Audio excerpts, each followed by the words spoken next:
കഴിഞ്ഞ ദിവസം ഞാൻ ഈ വീഡിയോ പോസ്റ്റ് ചെയ്തിട്ടുണ്ടായിരുന്നു. മുളകൾ മൊത്തം ഉണങ്ങി റോഡിലോട്ട് വീഴുന്നതും ലൈനിലോട്ട് വീഴുന്നതൊക്കെ ആയിട്ടുള്ള പ്രശ്നങ്ങളൊക്കെ കാണിച്ചിട്ട് അതിട്ട് പിറ്റേ ദിവസം തന്നെ ഈ മുള മൊത്തം JCB വെച്ച് മൊത്തമായിട്ട് ഫോറസ്റ്റും അതുപോലെ പഞ്ചായത്തും ചേർന്നിട്ട് മൊത്തം അങ്ങോട്ട് തട്ടിയിട്ടുണ്ട്.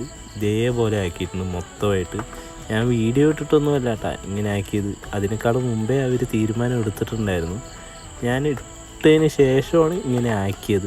അതും പറഞ്ഞിട്ട് എൻ്റെ വീഡിയോ കണ്ടിട്ടൊന്നുമല്ല. ഞങ്ങളുടെ നാട്ടുകാരും എല്ലാവരും ഫോറസ്റ്റിനോടും പഞ്ചായത്തിനോടും ഒരേപോലെ പരാതി കൊടുത്തത് കൊണ്ടാണ് ഇങ്ങനെ ആക്കിയത്.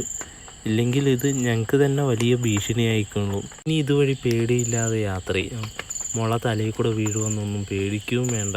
അതുപോലെ തന്നെ വന്യജീവികൾ ഏതിലും നിൽക്കുന്നുണ്ടെങ്കിൽ കറക്റ്റായിട്ട് അറിയുകയും ചെയ്യും. നല്ല വെട്ടവും വെളിച്ചവുമായി. അതുകൊണ്ട് ഇനി പേടിയില്ലാതെ ഈ വഴിയൊക്കെ യാത്ര ചെയ്യാം.